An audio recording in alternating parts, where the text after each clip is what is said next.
Welcome everyone to First Principles Podcast. As always, you are joined by your hosts, Trees, and I'm with my co-host. That's right, Elliot here. What's up, Elliot? So today is the discussion that we're going to be talking about the Rational Optimist or the Rational Optimistic approach to environmentalism. Oftentimes you hear environmentalists, or from what I hear anyway, from our assessment, is that it's kind of a pessimistic type of person. They're not too optimistic about the future. There's so much doom and gloom. There's environmental catastrophes. There's going to be, more extreme weather conditions that are going to wipe out cities, that are going to wipe out people that are living close to the coasts, and a lot of negativity that's associated with environmental people in general.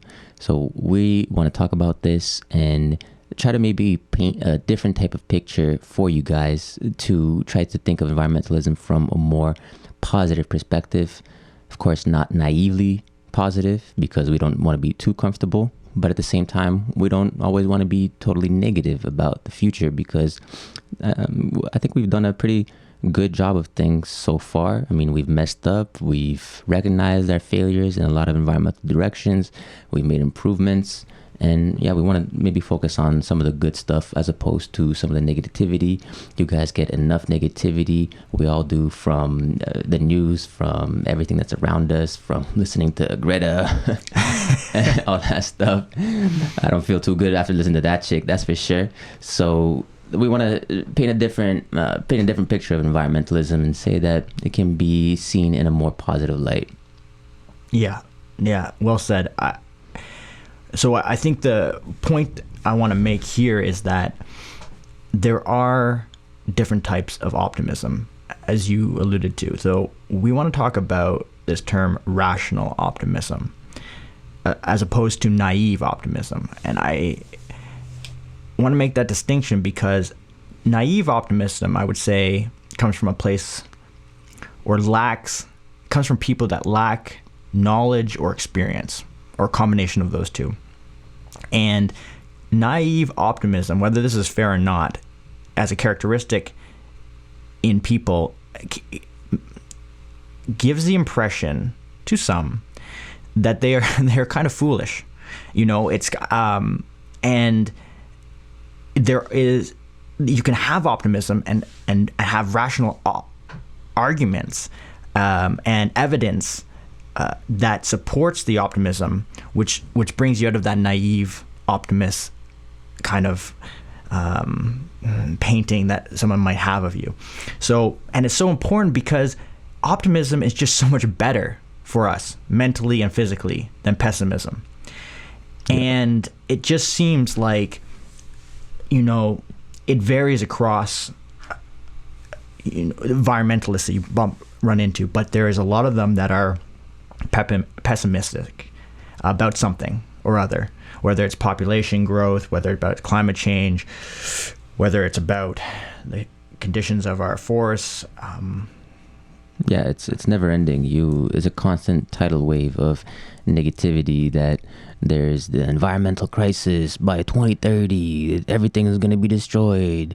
There's the IPCC, climate change is going to be to the point that we can't reverse anything by the next 10 years. We need to take it. And this is used oftentimes, I feel, as a justification for these people to then take really extreme measures, extreme decisions, because it's justified to take extreme measures and decisions when you're faced with a crisis, right? For example, when you're faced with World War II, you have to take extreme measures of, okay, everybody's focused on one goal, and that goal is stopping the enemies. So everything from production, everything from industry has to be focused on that one target, because you have a very specific existential threat. And it makes sense, okay, for survival. But in this case, again, we're being fed this same narrative of extremism and this narrative of extreme doom and gloom of this crisis oftentimes as justification for governments or whoever to take extreme measures which might not be fully measured, for lack of a better term. Yeah. And coupled with that is a lack of understanding, and perhaps this comes about because of poor education, but there's a lack of understanding or appreciation by people. Young people fall victim to this more often, I think, than others, to just the doom and gloom of it all, because they haven't been educated on the type of problems we've been put up against and how we've come and resolved them. And it's history is full of mistakes, but there's also a lot of great things that we've managed to pull off and do. And I think giving both the correct time of day or the correct amount of discussion is appropriate, but maybe there's an imbalance currently going on with more talk about the flaws, human mistakes, than is to some of the achievements. And we know this naturally happens. This is built right into our news cycle, and the reason we can't look away from a car crash, perhaps. But I think that is playing in with why some of these narratives are being swallowed, unquestionably by some people, because they lack the appreciation to understand kind of how we've come to solve problems in the past and how that may affect our future. And nothing better actually to say on that than to jump into a discussion around our episode Planet of the Humans, and that got a lot of views. People liked that episode of ours, and that documentary which we dissected had a very pessimistic conclusion. I mean, and it was just a very short conclusion in the scheme of that entire documentary. But I've clipped it here. I think we should give another listen and start our discussion from there. For sure. And just to touch on that episode, it was the Planet of the Humans episode that Elliot is referring to. If you haven't heard it, it's a great episode that we did, not to toot our own, but I encourage you to go back and take a full listen where we dissect this documentary. Just to fill you in real quick, Planet of the Human, if you haven't heard that, Planet of the Humans was a documentary that was released by Michael Moore and his longtime co-producer Jeff Gibbs. Of course, they're long known to be pessimists on environmentalism, and they really do paint a very crisis-like future for the world in terms of the environmental catastrophe, the catastrophism that is to take place. And the movie doesn't leave you feeling too good. I mean, arguably a movie is the job of a movie isn't to make you feel good, it's to make you question things. However, the solutions that they pose are very short-sighted and indicative of a specific mind frame and a specific way of approaching of seeing the world. And I just want to touch, even backtrack a bit more, is that when you were talking about how these things kind of repeat themselves, where we keep talking about these issues without full appreciation of how far we've come, it's because humans, we repeat ourselves. We go in cycles, and we do this because we're short-sighted. We forget things. So why do we repeat the same mistakes? Because we forget what we've done. We forget the past. That's why looking back into the history and how we've come across some problems and how we've dealt with them is really important, because it's so easy to forget what happened even 50, 60 years ago, let alone 100, 200, 500 years ago. So that's why it's super, in my opinion, crucial to learn from the past, understand it, take the good, leave the bad, and make that progress. Because at the end of the day, history repeats itself because humans forget. We forget, and it's built into our biology. If we didn't forget, your brain would freaking explode because there's too much information that we're constantly taking in. So it's by design that we do forget. So we have to, I think, be cognizant of that fact. So let's jump into that first clip of Planet of the Humans. Let's do it. Okay.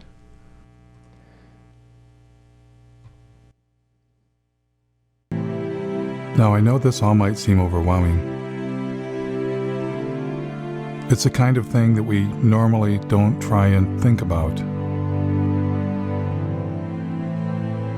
But by not thinking about it, it stands a good chance of doing us in.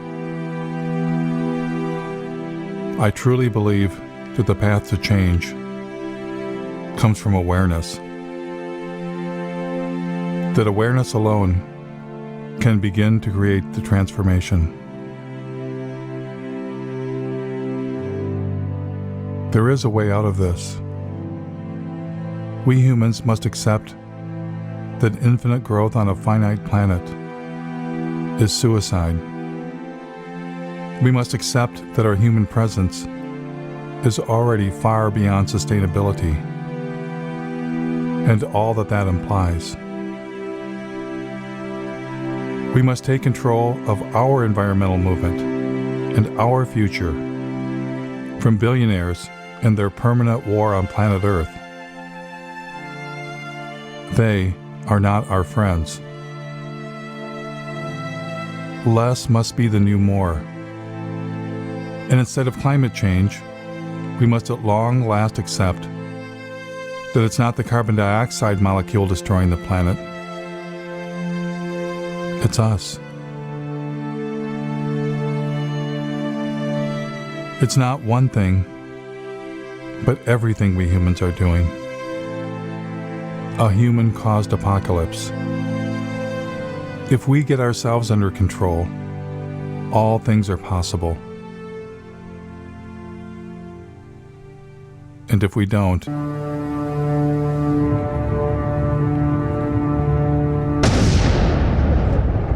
Yeah, I added that explosion at the end because Cinematic effect. yeah, it needed an explosion. And if you watch a documentary, it actually goes into a very sad again and depressing imagery of a monkey kind of losing its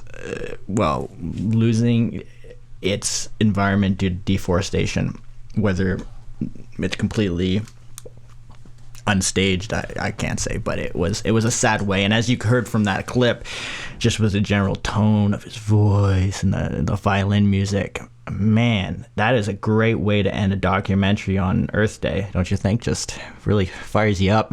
Yeah, no, you can just tell all the cinematic effect that they put into it with the dissonant music in the background, the sad violins. Even just listening, it kind of gave me some goosebumps. I was like, damn, Alfred. Yeah. But it just goes to show that you can just pretty much say anything you want, put some sad dissonant music in the background, have some violins playing, and you'll get people coming out of it thinking, yeah, man, that was some... Maybe he does have a point there, right? Some like half-baked point. It's not one thing, it's everything. Like, can you be any more broad? It's the billionaires. Like, really, you're just going to paint a broad brushstroke towards billionaires and just say every single billionaire is just some sort of evil dude that's trying to destroy the planet? Is that what you're saying? Because I'm pretty sure at one point you would have said the same thing about millionaires, but hey, then you became a millionaire yourself probably, and then now you're just going to say, no, it's the billionaires. It's just, yeah, dishonest. But anyways, so what are your thoughts on that? Well, I think I want to chip away at this in chunks. And the way I want to approach that is through a series of clips that I've taken from an interview that, well, not quite an interview, a podcast with Jordan B. Peterson, where he's speaking with Matt Ridley. Matt Ridley is a British best-selling author, and he's done a book that is titled, coincidentally enough, The Rational Optimist. And he's best known for his writings on science, the environment, economics. He's a well-respected journalist, businessman, and member of the House of Lords in the United Kingdom.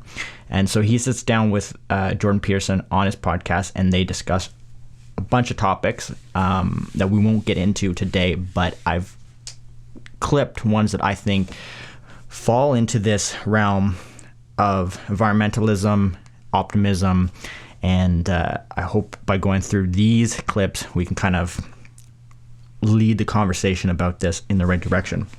Because, like you said, that all the theatrics and the lack of substance in that conclusion can kind of leave you in a wishy-washy spot, and we'll get into are even some of those conclusions valid? Obviously, we don't think they are, and we've elaborated on that in the past, but we'll go into it a bit more in this podcast. So, I mean, if you have nothing else you'd like to say, I would say let's hit clip number 2. Yeah, I would just like to add that I find it really interesting when people such as Jeff Gibbs or Michael Moore can just make these types of claims, and they're just so broad scale. They just don't, it's like you said, they don't have any substance. It's like, oh, it's not the CO2 molecule, it's us. Like, what does that mean? Like, is there any solution in there, man? Doesn't that also acknowledge that we are also the things that will lead to a solution? Because he kind of alludes to it where, oh, if we get things under control, what does it mean to get things under control?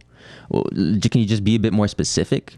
I think that's one of the biggest issues that I have with these types of people that have these high and mighty pious ideas of environmentalism, and they speak in these broad terms. Oh, it's humans.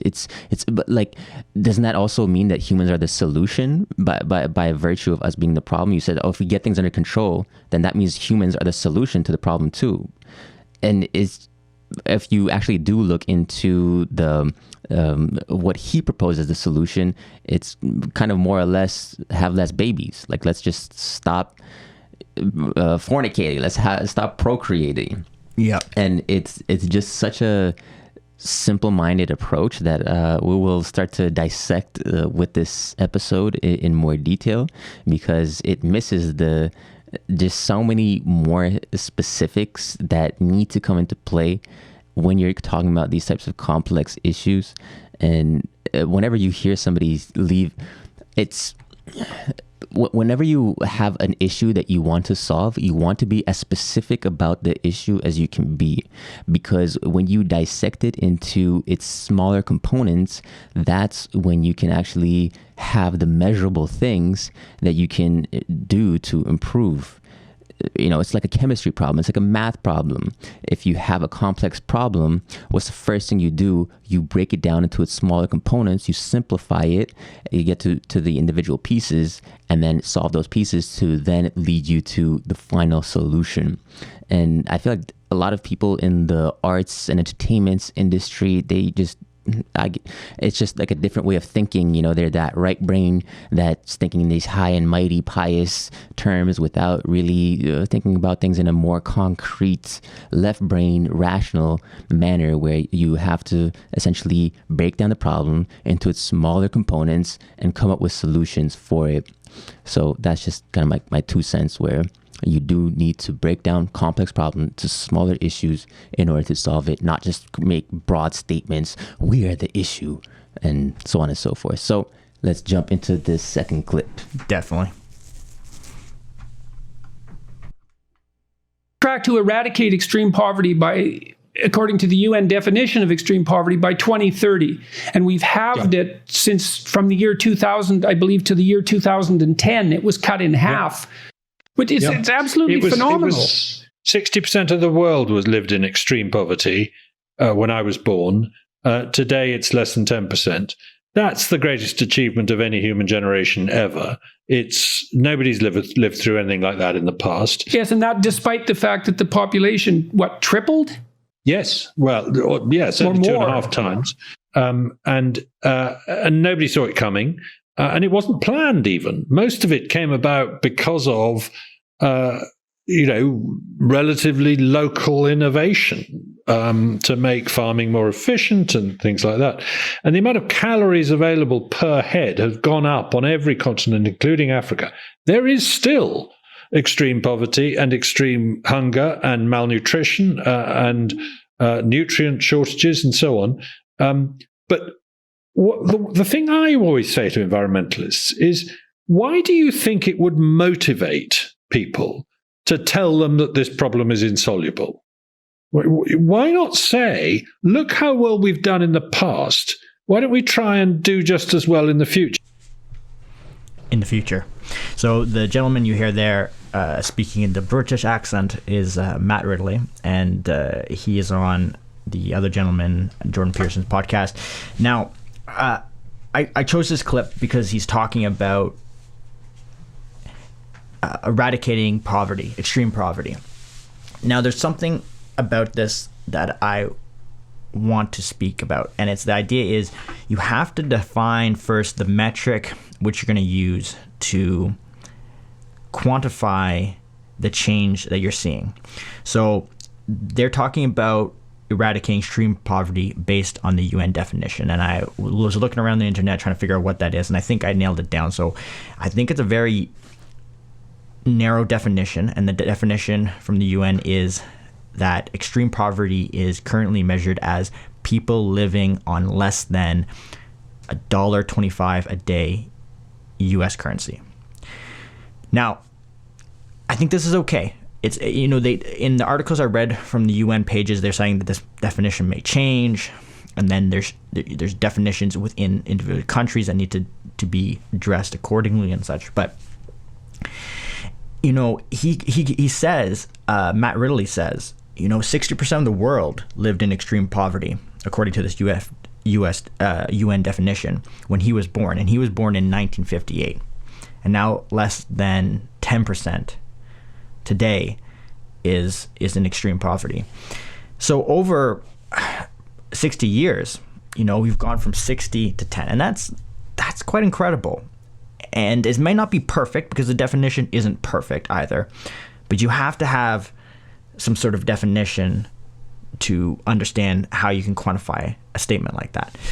And then he goes on at the end of that podcast, he says, why do you think, because he's talking about to environmentalists, especially ones that are pessimistic, he says, why do you think it would motivate people to tell them that the problem is insolvable? Why not say, look how well we've done in the past, let's try and do just as well in the future? And, you know, like I've said earlier, I just don't think people know what we've done in the past, at least not fully. I mean, I think it's, like I've said, it's just we don't have the proper communication of a balanced understanding of our past. And that's kind of where I wanted to jump off on with this clip here. And the one other thing I wanted to say, kind of jumping back to Jeff Gibbs' conclusion at the end of his documentary, that I think he begins it by saying, you know, awareness alone will help us, like, lead us to a solution. But if you look at the solutions he alludes to in that documentary, which we've talked about, his solutions are pretty much based around population and reducing population. And this is not necessarily a good narrative and or the reality of population growth currently on our planet, which we'll get into in a little bit. But it almost seems to me, and maybe I am unfairly, you know, reading into this, but maybe not, because you didn't very clearly say what it was you wanted to say. But if you're saying awareness alone, it's like, oh, if you're aware of how shitty life is, and if you really get as pessimistic as I am, you will realize the future is bleak. Why would you want to bring children into this world? All right, everybody, have a nice day. Mic drop. and legit, and it's like the stats go right counter to his narrative, right? Because we heard there's almost a tripling of the population since the 1950s, 1960s, and yet we've cut down the overall poverty of the poverty rate from 60% to 10%. So it goes to show that no, what you're saying is fundamentally incorrect. It maybe feels right. It feels like right. Like his issue. My issue with him is that, like, his whole premise of his argument is that it feels like it's the right thing to say because, yeah, it's just, you know, unsustainable. That's pretty much his whole thing. It's unsustainable. Mm-hmm. But then when you look at the actual metrics, you look at the actual data itself, you have more people And something else that they allude to in that discussion is that there's actually less farmable land in terms of how much land is used for agriculture. But that's because we become more efficient in a sense. We've become more efficient with using our land. So we don't need as much land to produce the same amount of crops. And this is due to innovation. This is due to the human mind, the human brilliance, the human intellect. And in fact, it's due to, which is something that we've talked about it before as well, is due to people coming out of poverty, becoming more wealthy, and thus having more of an interest in the environment, in their surroundings, so they can actually spend money, time, and energy to beautify the space and the nature around them. Whoa! You're getting ahead of my clips. Okay, my bad. Jumping ahead there. No, you hit it right on the head though. That's my next clip. Let's hit that. Okay, let's hit it then. Me too, because I partly generated a UN report, or contributed to a UN report about 6 or 7 years ago on sustainable development. And I had the same sort of realization that you described, was that on all these dimensions where we were supposed to be, careening towards catastrophe, we were in fact doing better and better, with the possible exception, I think, of oceanic management. But we don't have to get into that. I agree with that. Yeah. The oceanic management is a catastrophe, but it could still be rectified, and it seems to be a tragedy of the commons catastrophe. Yep. And in any case, everywhere I looked at the actual statistics, the evidence was that things were getting better fast, and like really fast in an unparalleled manner. But what really got me was that the evidence, as far as I can tell, is clear that as soon as you make people rich enough so that they're not living hand to mouth, then they start to become concerned with environmental degradation. Yeah. And so the biggest contributor to pollution, you could make a strong case, the biggest contributor to pollution isn't wealth, but poverty. And that if you raise people out of poverty, then they start to manage their environments properly, because they can afford to look at the long run. And so you'd think that for the radical types who are hyper concerned, according to their own self-description, with poverty and oppression as well as environmental degradation, that they would look at the facts and say, oh my God, we can have our cake and eat it too. The faster we make people rich, the better off the planet is going to be. Yeah. And I just want to repeat that. So the biggest contribution to pollution isn't wealth, it's poverty. And if you raise people out of poverty, they'll start to manage their environments properly. I honestly, when you start thinking it along those terms, it becomes a lot clearer about why we're seeing the changes that we're seeing to the environment in the benefit, on the beneficial side, compared to in the past. And it has to, I think, without a doubt, do with getting people wealthy. Now there's some, you still have to maintain within society an understanding of why maintaining a healthy environment is a good thing for people. Like, that still has to be a value held within society, because you could have, if that just goes by the wayside, and then it's just, you could have wealthy societies with declining environmental dying environment by different metrics. But I think the key there is that people start to care about things like the environment when they're not in poverty, when they're not worried about what their next food is, about paying a bill, about just the general well-being, having a roof over their head, making sure their children are going to school, that type of thing. And so how do you do that? Now, there's something I wanted to talk about right here, which is this concept of, making people wealthy. And one idea that's been floating around is that the government gives people money, UBI, Universal Basic Income. And I don't like this idea. I think it has flaws. One being that there's an increased reliance of people on government, and all that comes with that. But I acknowledge that I'm not an economist and I don't quite have a good solution. But I would say that the goal should be, I think another approach which doesn't involve governments just giving people money, but rather an approach that prevents, excuse me, an approach that prevents, the cost of products, of the electrical bill, food, the cost of housing from increasing at a rate disproportionate to the rate of people's wealth. As the gist of the idea would be, you want to make the money that people are already making go farther, or at least go to the right amount that gives them a wellness to their life, a well-being to their life. So, but like I said, I hesitate to try to direct too much in this conversation in this realm because I'm not an economist, but I am interested in hearing from economists about ideas that, kind of aim to do exactly that without UBI, without necessary government subsidies. That's all I wanted to say about that. Yeah, I think with UBI, that's a whole nother can of worms that we could spend like another 2 hours talking about the pros and cons.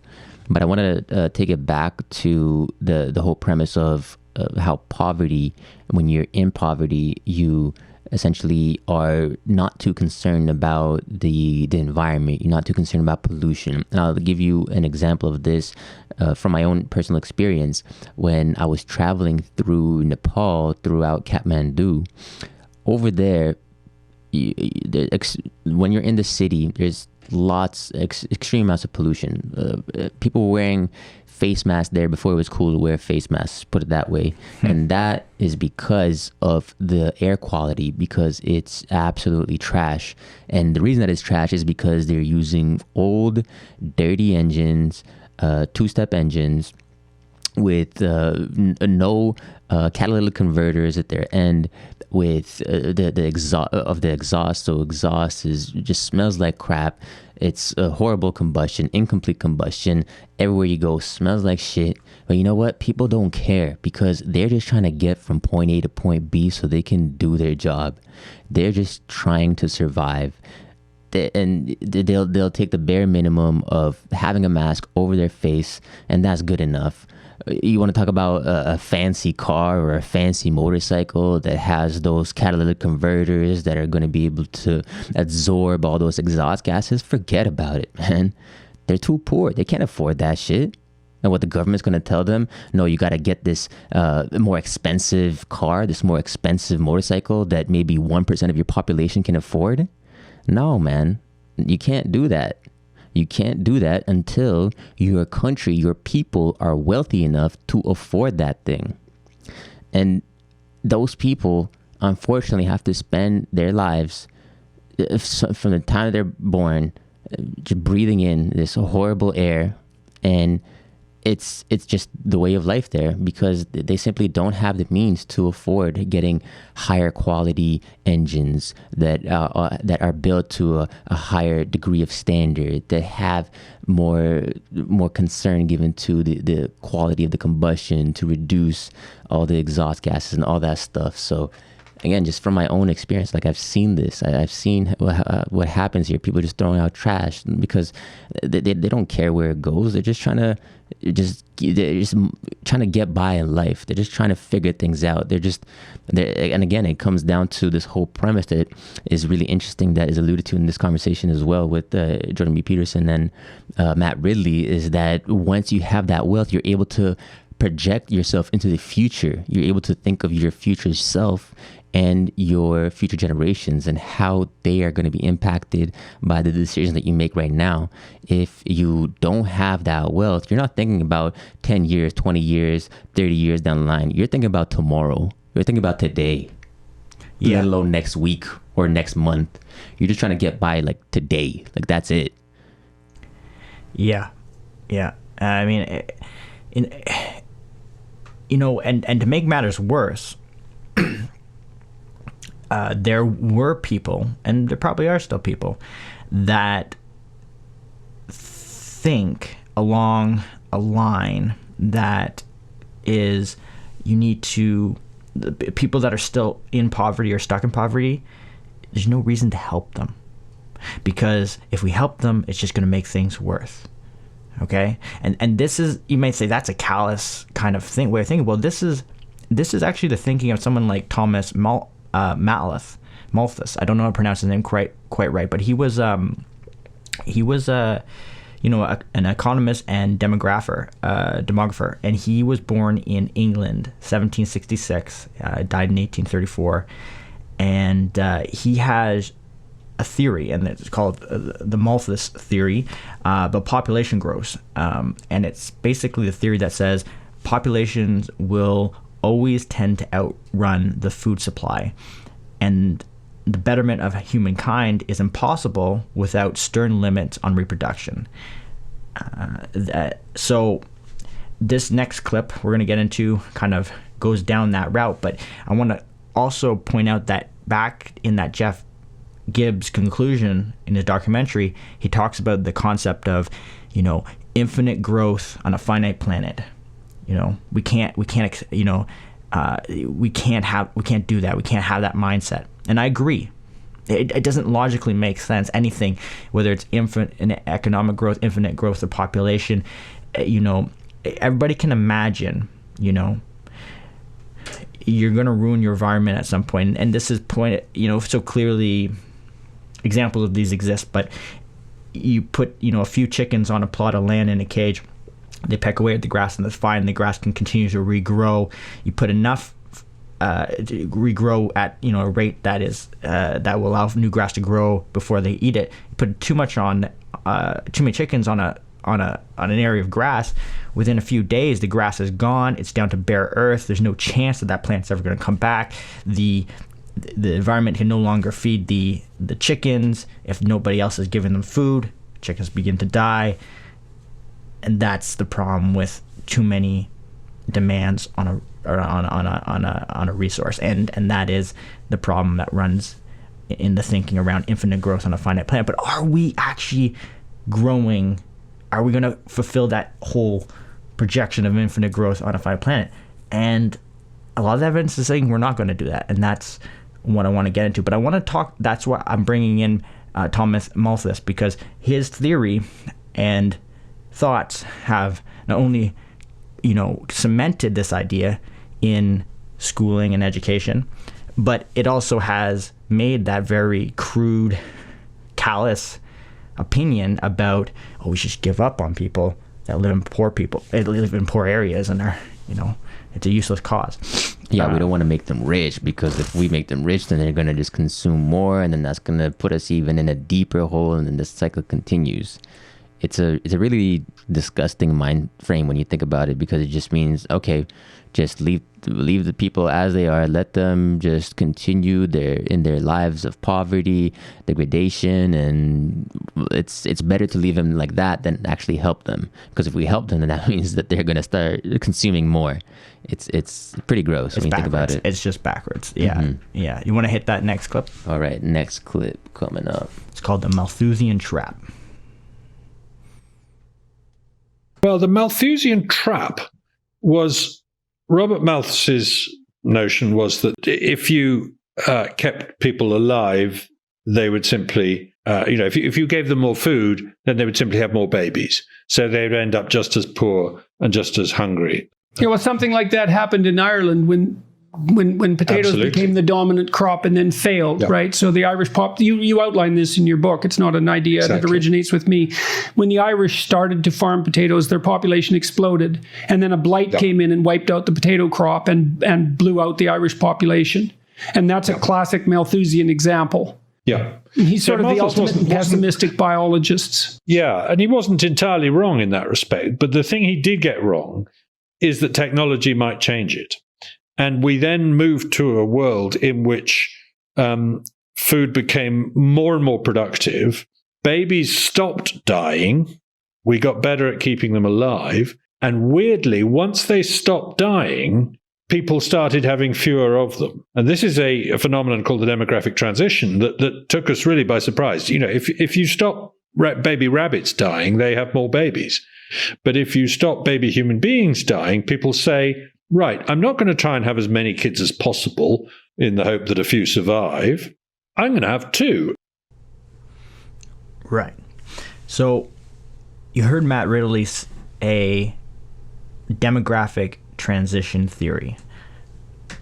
I had no idea what this was, so I looked it up. Okay, this is a theory that describes the changing pattern of mortality, fertility, and growth rates as societies move from one demographic region to another.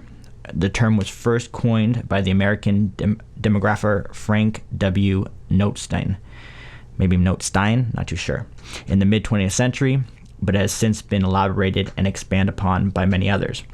Now, there's 4 stages to this classical demographic transition model.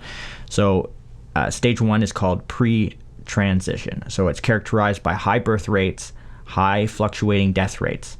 Population's growth was kept low by Malthusian preventives, which it says in bracket, it's like late age of marriage and positive forces, which they describe as famine, war, pestilence. Okay, and then it moves on to stage 2, which is called early transition. During the early stage of the transition, the death rate begins to fall. So the death rate begins to fall. As birth rates remain high, the population starts to grow rapidly. Moving into the 3rd stage, called late transition. Birth rates start to decline, and the rate of population growth deaccelerates. And then you move into stage 4, called post-transition. Post-transitional societies are characterized by low birth and low death rates. Population growth is negligible or even enters a decline. So if you picture this on a graph, which they show in with this model of the stages, population growth kind of looks like this. You have it starting to at a certain level, and then it starts to head up, and this is characterized by excessive population growth, and then it starts the growth rate starts to decline, and you kind of have it start to taper off to it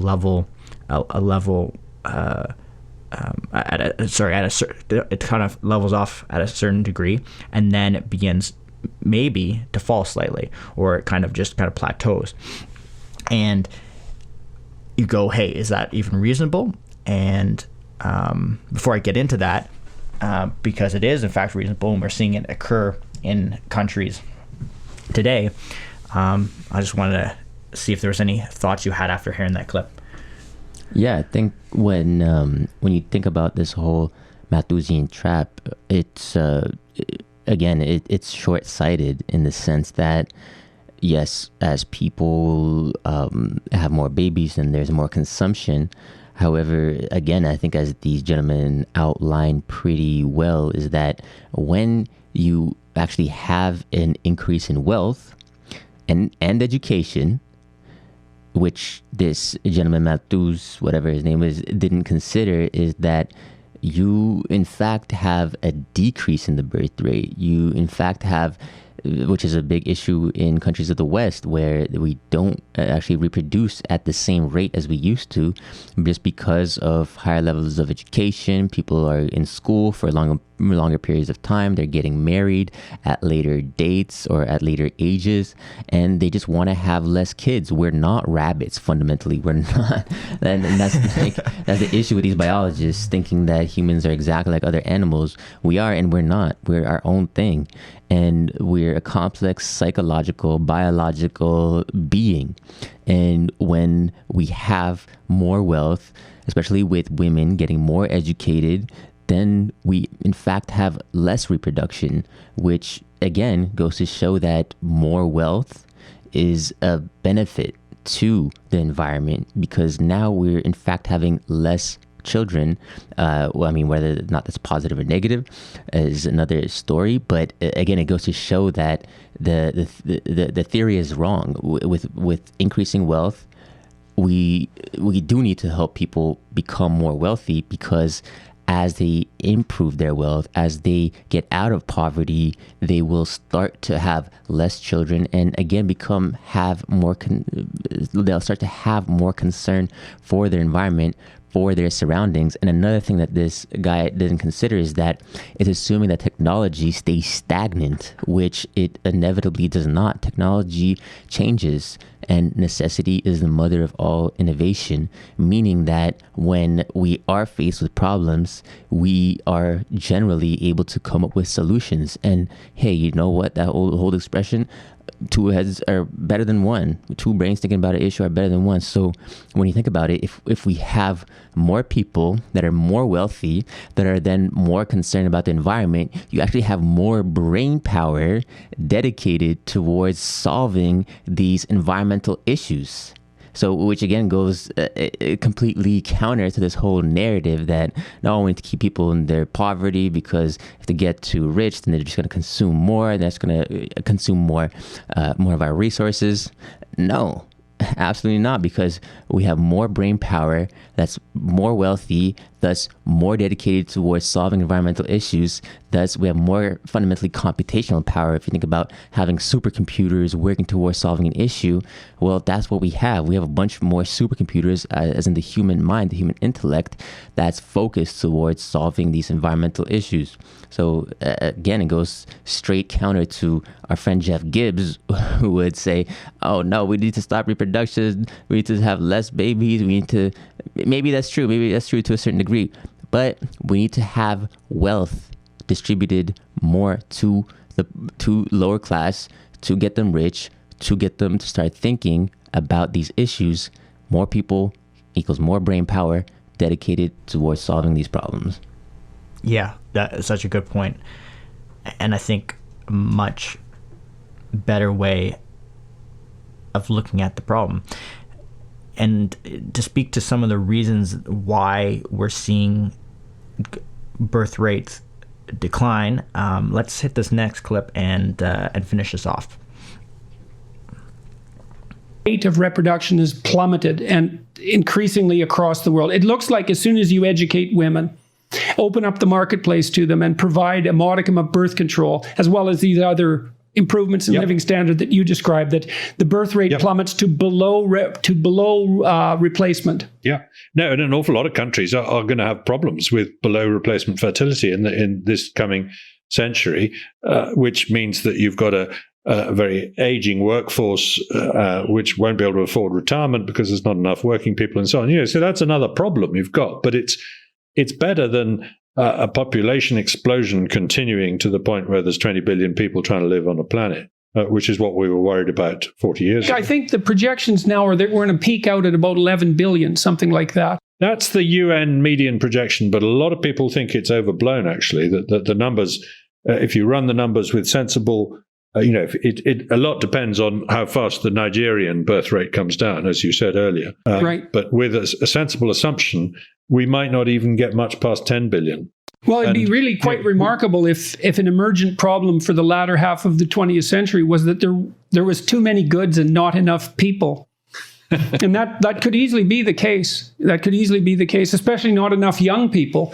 So maybe the answer to Malthus is sort of hidden in some sense inside the presumptions you made in your book. So maybe we could posit as a general biological rule is if the rate of sexual reproduction of ideas exceeds the rate of sexual reproduction of human beings, then there's no Malthusian catastrophe.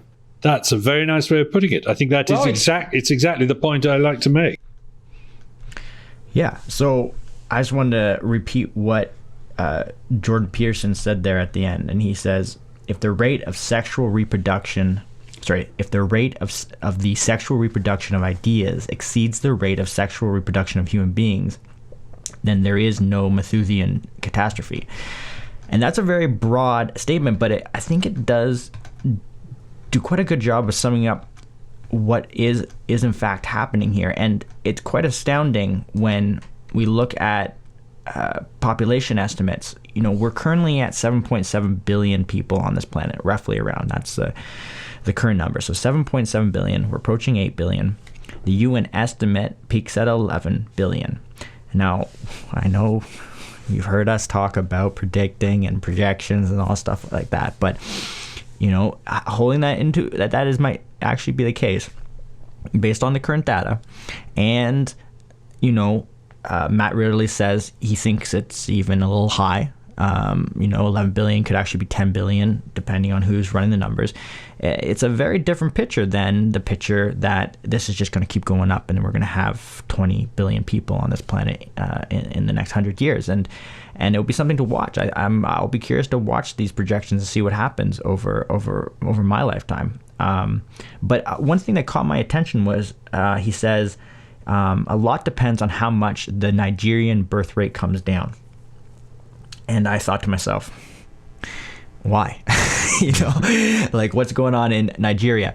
So I was looking at current birth rates around the world, ranked by country, and Nigeria is definitely up there. So it's not at the top, but they have a large population, and I think this is what he might be speaking to, although I'm not 100% sure. But in Nigeria, if you rank all the countries in the world on a list, Nigeria starts to appear near the top in terms of growth rates. So from 2010 to 2019, they've grown 26%, and their average yearly growth is around 2.7%. And when you actually look at is that in terms of population growth or GDP? That's population growth. Gotcha. And when you look at an actual graph over time, from the early 1960s up to the current date, it is showing an upward projection. No indications that it's plateauing in the country, but it's not at the top of the list in terms of highest growth rate of people. Oman is actually up there, and Oman is a country in off the southeastern coast of the Arabian Peninsula, and it has a growth rate between 2010 and 2019 of 63%, with an average yearly growth rate of 5.6%. However, the difference between it and Nigeria is we're talking about going from 50 million inhabitants to 200 million inhabitants over the last 40, 50 years. In Oman, we're talking about going from 0.5 million to somewhere around 5 million. So from 0.5 to 5 million over that same 50 years period. So it's the number, the increase is there, but the actual number of people that are growing out of the country, because it's smaller and there's less people there, is different. So that's some of the nuance that needs to be considered when you're looking at rates and how they have a significant effect on the overall population of the planet. Right. It's a bigger relative number, but smaller absolute number. Yes, exactly. I wanted to look at Canada because, bring it home. Yeah. What's going on here? And Canada is not really showing that plateau yet either. Canada over the last 60 years, so from 1960 to 2019, we started at 17.5 million people, and we've reached around 35 million, and with no real indication from the data that we are plateauing. We see a different picture when we start to look at United Kingdom and the United States, which are ranked right above one or right beside each other. The United Kingdom has got a slightly higher growth rate than the U.S. But in the U.S., we see the growth starting to plateau in that country. I just want to add, though, for Canada, a lot of the growth, though, too, is due to immigration. It's not simply the birth rate necessarily, but we do have immigration fundamentally replacing the deaths or the mortality, because I think if you look at our numbers in terms of the birth rate, or the average babies that a family has, it is one of those countries where it's slowly starting to fall below that replacement threshold. So by virtue of us not having as many babies, then we need to have an input of immigrants in order to sustain that population growth. And that's a very good point. And another one of those problems with simply looking at rates and as they relate to the ranking of countries, you lose in the picture what the effects of immigration are in the way population is changing at that level.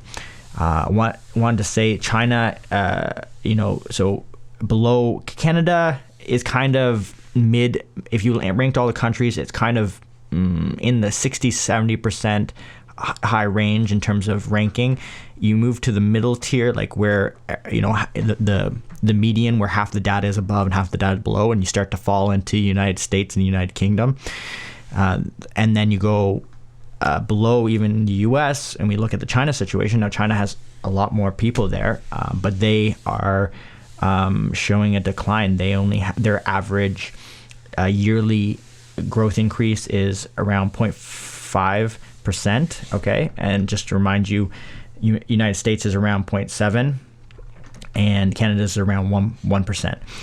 And we're also seeing, from this graph I'm seeing of China's population, we're seeing again that curve where it's going up and then it's starting to plateau slowly, and it looks like it's approaching some sort of either peak and then it might decline. Who knows?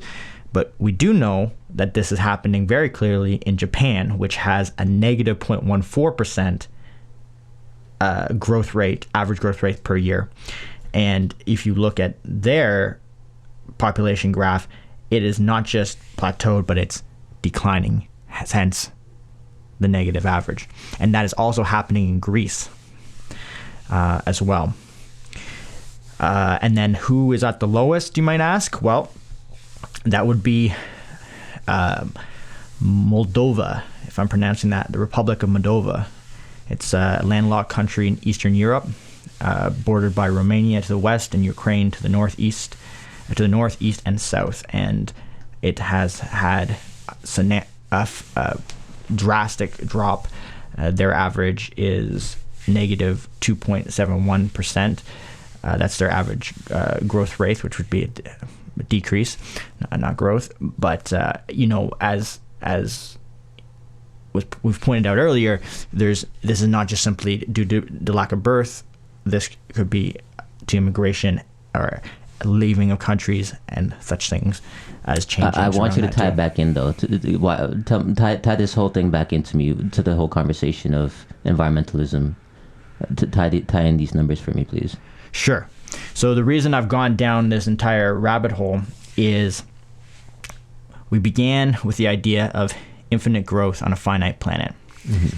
We had the Malthusian theory that this is going to be a big problem. We're just going to keep on reproducing like rabbits, and we're going to burn out our resources. Then comes along another theory, which I'm stalling because I've forgotten it, the demographic transition theory. And this transition theory says, hang on a second, we're not seeing this infinite growth. What's going on? We're going to define the four stages, which has to do with, as we stop losing people, as people start to, we live in a time where people die frequently, and are born frequently. As people start to die less, we seem to not be having as many babies, and we're seeing in some countries, a plateau of growth. And I wanted just to point out that this is the reality we're modeling against. Now, it's not happening everywhere, and that's why I've broken down the different countries, but it is understanding what are driving some of those changes in population growth, whether it's education, birth control, getting married at a later age, changes in ideology, changes in technology. It is, conceptualized very succinctly in that conclusion by Jordan Peterson there, that maybe as long as we continue to reproduce ideas, like the internet, the connection to our world, the ideology about what it is to have what it is to be alive, have a fulfilling life. If these things keep changing faster than we actually reproduce, maybe this is going to prevent this maybe this is a reason why the Malthusian catastrophe has yet to come to pass. And that's how I'm trying to tie everything I'm presenting here in together, if that makes sense. Gotcha. So essentially we're saying that with, China might be a great example. Well, no, they're not a great example because they kind of stunted their growth due to just policy and other artificial means. Mm-hmm. But it is to say that as the population does become more wealthy, as people do become more educated, you do have this tapering off, this equilibrium, for lack of a better term, that is reached where people are just no longer interested in having 10 kids or whatever, because you know what, you don't need to have 10 kids because you're not worried about 5 of them dying off before the age of 2 years old. It's more than likely that they're all going to survive, and that's just going to be more of a headache for you. So no disrespect, kids are great, but it's to say that what happens is that there's a changing of the psychology, and essentially it's to say that as people get wealthy, they don't think the same way. As they become more educated, they don't think the same way. So we can't assume that people will behave the same way that they do when they're in a certain stage of their life after they get to a different point in their life, right? We adapt, we evolve. That's one of the humans are ingenious in the sense that we are entrepreneurial by our nature. We are always looking around, trying to solve problems, trying to make tools. So as we grow and develop, we can't expect the same behaviors to take place. To a certain degree, yes, there's certain fundamental human psychological traits that are going to be universal. You're always going to have love. You're always going to have those basic things taking place. But it is to say that once people reach a certain level of affluence, then they start to behave differently. They start to think about different things. They maybe aren't so concerned about having so many kids. They'll have kids at a later date. And it's just to, and again, counter to the narrative that the only solution is stop having kids. The only solution is don't have more babies, because that seems to be one of the biggest things that comes out of movies such as produced by Jeff Gibbs of, what was the name of the movie again? The Planet of the Humans. Jeez. Just trying to forget it. Just want to forget it. Of movies like Planet of the Humans that are just all doom and gloom. Yeah, we need less people. Because we're just like a poison. People are garbage. People are horrible. Well, it neglects this whole phenomenon that people change. People don't behave the same way. Once people grow, once people develop themselves, once people become wealthy, they don't behave the same way, Mr. Gibbs. Did you take that into consideration? Probably not. But that's okay. That's why we're here. That's why you listen to us. That's it. And you know what? I also wanted to point out, because you brought up, the regulations around having children that were in China. And I think that is an important part to consider in all this. So there's almost something, there's something tyrannical. It's that control by government to say you can or cannot do this in your life. And I think what is more incredible about what we're seeing is that we don't need that type of force. We don't need to tell somebody who wants to have 6 kids, 7 kids, 8 kids, you can't have those kids. You don't have government telling you can't have those kids. They can still have those kids. There's some people that's going to be a huge part of their life for them and bring them joy and stuff like that. But we're living in a world where we don't have to have government say that, because there's other forces and other things at play here that is regulating this from coming out of control. And perhaps that's something very good about this is because it seems to me that if it got to a point where we would have to have governments that strictly regulate how many kids you have, and I just don't like it. That doesn't sound good to me. That I don't like the sound of that. It's not a society I would want to live in. I don't think many people would want to live in that type of place where the government can essentially have control over your most fundamental desires as a human being, as your most fundamental it's what procreation is, what pushes life. procreation into the future. It's the most natural thing that we can do. Arguably, in a biological sense, it's what we were put on this planet to do. And then to have the, people like Jeff Gibbs or try to put it out there that, hey, you know what, maybe this is the solution. We have to get things under control. And I'm sure he would look at places like China and say, wow, they did a great job. I'm sure if we talked to Jeff Gibbs in private, he would be a huge advocate for having a one-child policy or two-child policy, whatever similar type of thing to places like China, because people like this want to take control. They think that they have some sort of knowledge, and their knowledge and ideology is the absolute truth, without considering how different factors, different variables come into play once again people reach different stages of their lives, how there are countering narratives that do take place, that when you do become wealthy, you maybe don't want to have as many kids, so you don't need the government shoving down these regulations down your throat, because naturally people don't have the inclination to have as many kids.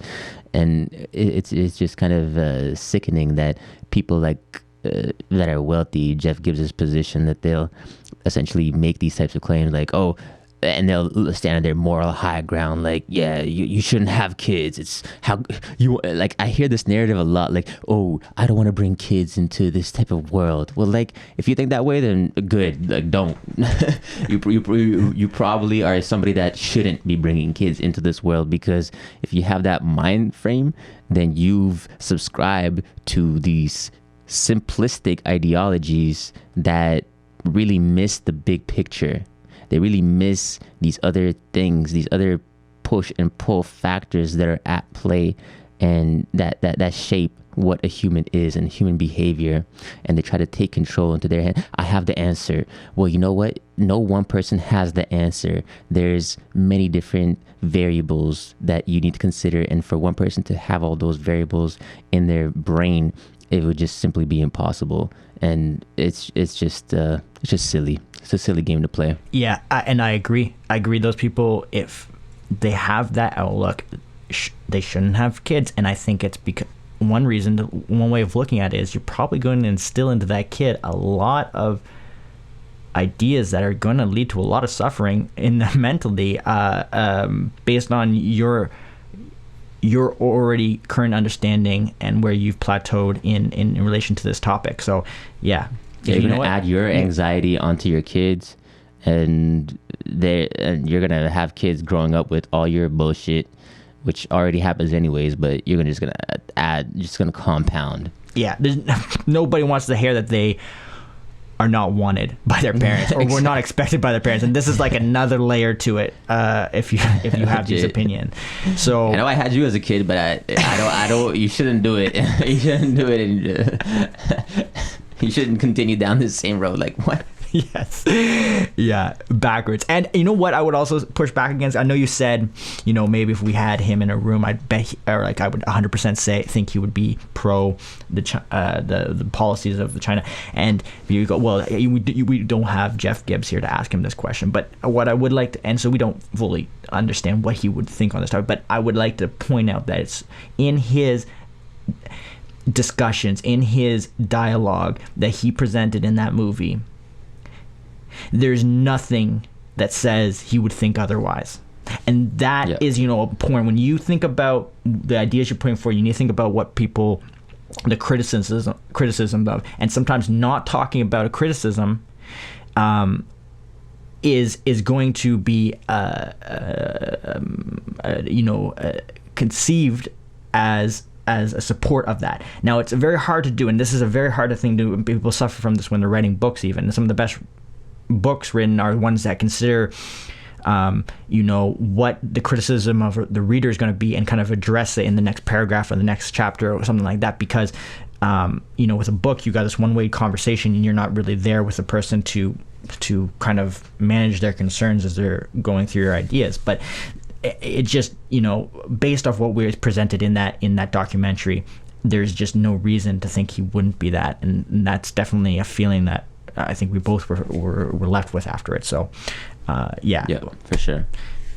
So, this next clip kind of takes us away from the whole population thing, but I had to chop it up because as much as I like both of these guys and I respect them, you know, there's something that Matt says at the end of this clip that I just shook my head and was like, Matt, come on, do better. Yeah. All right, so let's take a listen to that. And, you know, there's lots of things that we're not doing that we could do that you also touch on. One of the things that strikes me as somewhat catastrophic is the tragic underdevelopment of nuclear power. I've spoken with a number of people about the possibilities of nuclear power, and you point out in your, I think it's in How Innovation Works actually, that there are no shortage of plans for much smaller nuclear reactors that don't use water as the primary coolant, that use salt or some other substance like that, certain salts, and that if they fail, they actually shut down rather than melting down. And so that's another example, I think, of where the environmentalists, it's a broad brush, but the environmentalists got things seriously wrong and are still doing so, because as far as I can tell, if you wanted, the question is, what do you want? Like, if you want cheap power of the sort that would make people rich enough to start caring about the environment, it seems to me that you would be a nuclear power supporter rather than a supporter of solar or wind power, which I think only still accounts for about 3% of total energy needs. That's true. People say, oh, no, that's wrong. It's more than 10%. And you find they're referring to electricity, but electricity is only about 25% of energy at the moment. So it's around 3% comes from solar and wind.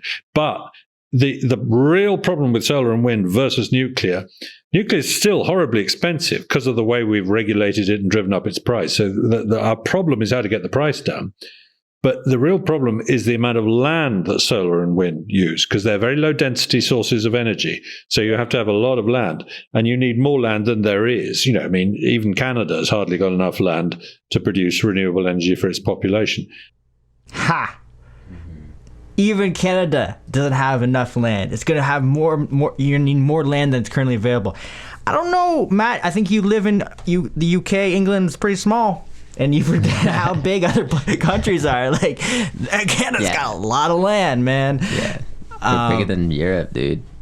I heard that and I was like, oh no, you know. And maybe he's looking at a study for the UK, because UK, like, again, it's hard to say, but they have a lot of population on a small bit of land, and they got to do a lot with that land in terms of farming and stuff like that. But when we looked at Canada, and even the U.S.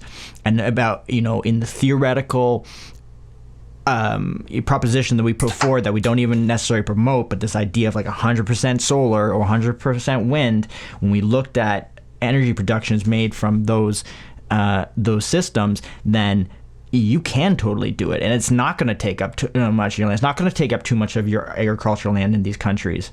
So that's just false. And essentially what Elliott's referring to is a previous podcast episode where we looked at the land requirements for solar and wind power, and we did some theoretical calculations based on, okay, if we were to meet the total electrical need, the electrical power demands of Canada and US, how much land would that actually require if that was to be done via totally solar power or versus totally wind power system. And it's surprisingly, it is much less than you would think. And in fact, I think we came to that it was roughly the size of Ottawa, the city of Ottawa, the capital of Ottawa, not too big of a city by any stretch of the imagination, would be the land that you would need in order to in order to provide the full power demand of Canada at large. And Canada is one of the biggest energy consumers in the world. So per capita, that is.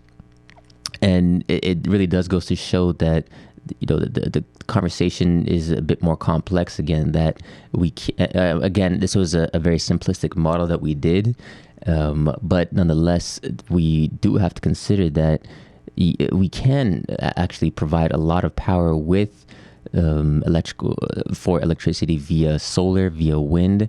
However, again, it's just where are our locations, where's the accessibility, and of course we need to supplement it with tertiary energy storage, and that's a whole other discussion which we did another podcast episode on. But yeah, I think maybe Matt is maybe not so well informed when it comes to that specific discussion. And that's just it. When you are discussing so many of these topics, which are disciplines of themselves, you're bound to make a mistake somewhere. But I'd like to say that even if our model, and it is very simplistic, if it's off by an order of magnitude, let's say it's not the city of Ottawa, let's say it's 10 times the city, let's say it's 2 orders of magnitude, let's say it's 100 times the, we still don't even approach the issue of running out of land. So that's what even with a simpler model, it's not like things will fall off as soon as we add a few more things in. Let's listen to the rest of his argument against wind, because I had a few more things I wanted to say about his thoughts on this. Next clip. Frankly, that's going back to a medieval economy where you had to use the landscape to produce energy. You had to dam the rivers and grow the crops that you then and cut down the forests, to burn for wood. Well, it's not obvious either that wind farms aren't a blight on the landscape. I'm afraid they are. They're terrible for birds. I'm a keen bird watcher. I don't like the idea of these birds being devastated by onshore and offshore wind. A wind farm spends the first 7-8 years of its life earning back the energy that went into building the wind turbine. And only after that is it net positive. Even then, it's a huge investment of capital that could be doing something. Could be doing something else. So okay, let me break apart his argument here into sections. So he begins by talking about it's a medieval concept using the landscape to generate power and electricity. I don't get that at all. Just because it is we use the landscape in medieval times to help generate power, I don't think that's a negative or that we should do away with it because it's old. If it works and it lasts and it's sustainable, then it should remain. The medieval part didn't even make sense to me. Now, he then talks about birds being hurt by wind turbines. I think this is true. I don't know the full extent of it, and it's not great. Okay, maybe that's why you want to have solar over wind. But you have to quantify that damage to the benefits of it. Okay. The other thing is he goes on to say wind farms spend its first 7 to 8 years earning back the energy that went into making the wind turbines, and that costs and that costs money to build them. Yeah. Everything does. All infrastructure does. All infrastructure you build is going to take a certain amount of time to earn back what it costs to build it. That's just payback period. Yeah, I mean it's huge on nuclear reactors. It's billions of dollars. It takes years. Some analysis of the older system and not these smaller systems, which Jordan Peterson was talking about, that are promising for the future. But some of the older classical, large scale nuclear reactors, they take 10 years before they actually even start to turn a profit. So it's kind of like a moot point. It's kind of a moot point because it can be applied to all technologies that generate electricity, or all infrastructure for that matter. Yeah, it's kind of maybe shows his leanings and where he has maybe a bias, because if you're making a statement like that, you're neglecting the fact that every single technological investment has an initial capital cost. So he's like, oh, well, that's capital that could be used for something else. Well, that's literally what you do when you invest in something. You put down capital that you could have put somewhere else on your project, and then you have to wait a certain number of years in order to regain that investment. It's just how economics works, bud. That's just how it is. You make an investment, it's a capital cost, and then you have yearly returns in order to cover that initial cost. So I kind of found that kind of a silly point, because it's essentially a consistent thing that you have to do with every single investment. If you want to have a truly honest conversation, you have a comparison. Okay, this is the payback period for wind turbines. This is the payback period for nuclear. This is the payback period for a gas turbine. This is the payback period for a coal turbine. Then you can have a bit more of a all-encompassing dialogue of how the investment that you put into your wind farm or your solar farm compares in relation to some of the other solutions that you're proposing. But just to say it out like that, it just kind of I felt like it was a bit of an unfair statement. Yeah, I think you nailed it when he said it's part of it, just kind of one of his biases, and it just seemed weak. His argument seemed weak in that regard. I don't think he'd fully thought through that topic well. And I just want to say something about infrastructure and investing in it. You know, the incredible reliability of society, of our power. Lights come on, lights go off. When we have storms, they don't, we have storms. Sometimes there's outages, but most times there's not outages. If there are outages, the power is fixed. When you turn the water comes on, the water's clean, the water's drinkable. All these things took investment. People invested time into them. And to have these things stay reliable for time into the future, we're going to have to continue to invest in them. There's a thing called saying, out of sight, out of mind, which is happening to a lot of infrastructure that's buried, that needs to be repaired, whether there's sewer systems or water systems that have gone neglected, and you don't see them, you don't think about them until the day they break on you.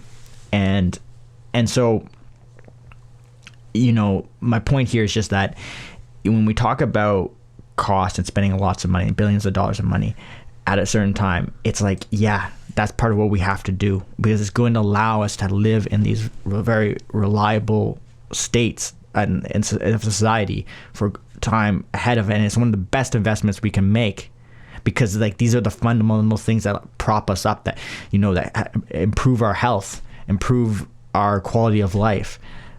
So there's no reason that spending a lot of the money on infrastructure projects, is a waste. But I can see it being a waste when you have multiple options of infrastructures and there's decisions made about where to allocate the money. There is some decisions that have to be made there, but in general, I just wanted to point that out, that infrastructure is so key to our very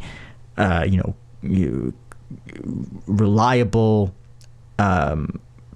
state of society, of cities, of life, that they are so important to continue to maintain and invest in.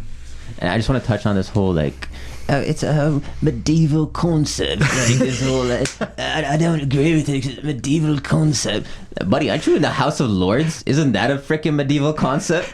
Yeah, we're talking about medieval concept, bro. You're in the House of Lords. That's a pretty damn freaking medieval concept. Coming from a country that has a monarchy, right? Yeah, coming from a dude that still bows down to the queen.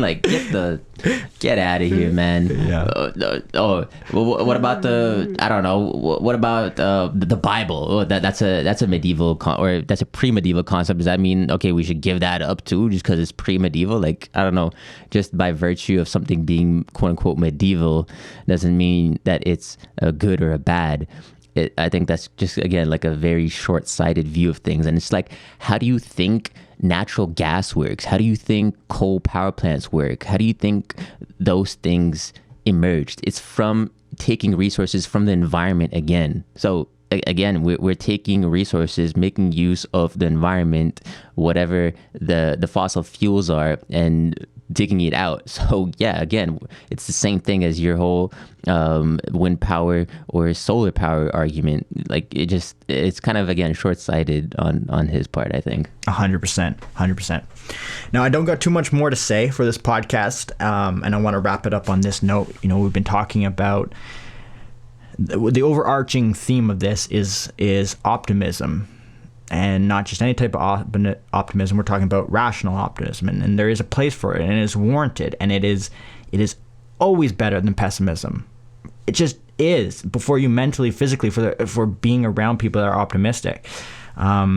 So, I think people, if they're craving for this type of optimism, they need to seek out people that have the right messaging on this and understand where they're coming from for that messaging, because you don't want, I alluded to at the beginning, you don't want naive optimism, that lacks experience, that lacks knowledge. People think you're foolish because of it.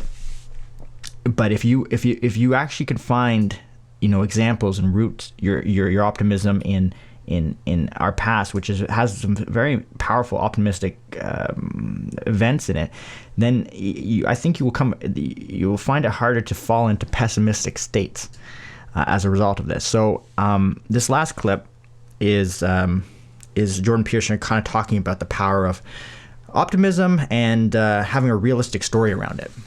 Okay, last clip. A case that we might just be about to kill the goose that has been laying these golden eggs. Well, I truly think we should avoid going there. And I've thought about this a lot, watching people respond, for example, to some of the things that I've been talking about over the last few years. There's a huge population of young and not so young people out there who are literally starving. No, they're metaphorically starving. They're psychologically starving for a positive but believable story. And I think that, as you pointed out, we could decry the state of modern politics and concern ourselves with the fact that counterproductive economic and social policies might be put in place for all sorts of ideological reasons. But I actually think a much better use of our time is in the kind of enterprise that you've already pursued, which is to produce a robust counter-narrative that's thoroughly grounded in, to the degree that that's possible, grounded in the facts.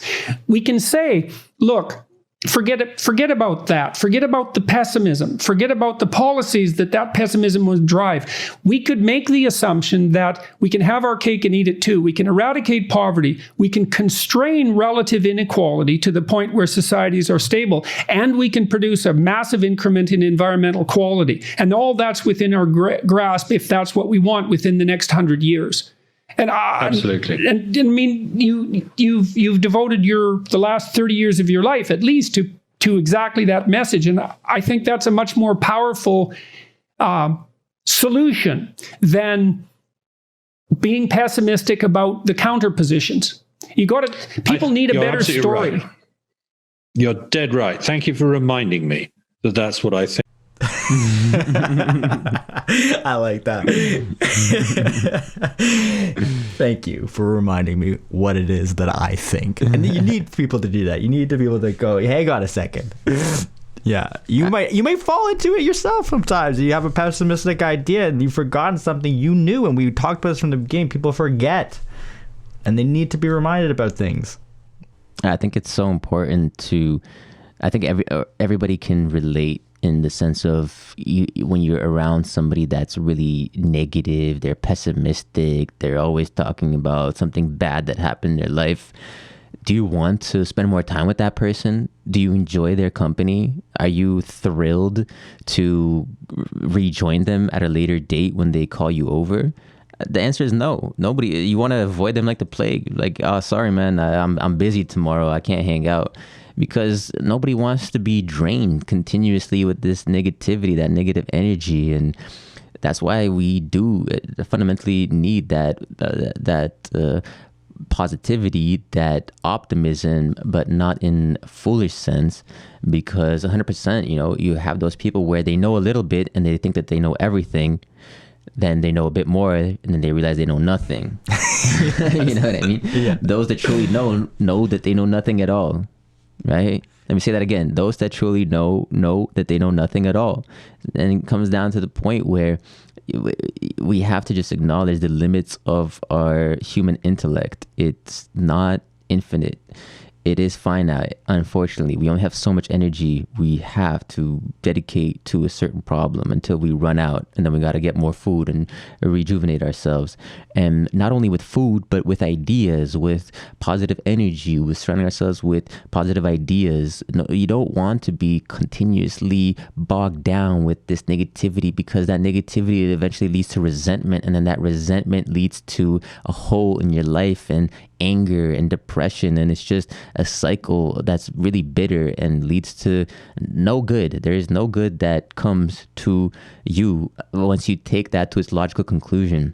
So I do think that it is important to be optimistic, not in a foolish sense, because we can't be like that kid that just learned a couple things about freaking the evils of capitalism, therefore capitalism the worst thing, therefore we need to abandon all capitalism and go towards communism. Like, don't be that foolish dude that thinks he knows everything because somebody told him, billionaires are evil because they gave a couple examples of some bad dudes that were billionaires, and then therefore, okay, billionaires are the evil ones that we need to avoid and all that stuff. Yeah. It's well said.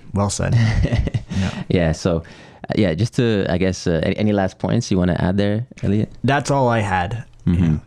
Okay, that's today was the episode on the Rational Optimist, guys. Hope you guys enjoyed it. We talked about a lot of interesting subjects, I think, just in terms of environmentalism, how to approach it from a more positive perspective, how to maybe have some arguments to give towards your friends that are those negative, pessimistic types, that are the doom and gloom types. You might be able to arm yourselves with facts that can present a countering narrative to them and say, hey, wait a second, no, there are ways out of the situation. And in fact, there's evidence to show that we have improved technologically and also societally from the decisions that we make on an individual basis towards moving and progressing things in the right direction. And I think that that's an important message to leave people with. And if you guys like this episode, please give us a positive review on Apple Podcasts, on Spotify. Go follow us there, and follow us on our website, firstprinciplespodcast.com. Leave us some messages, leave us some comments, tell us what you want us to talk about, and we'll catch you next time. Peace. Peace.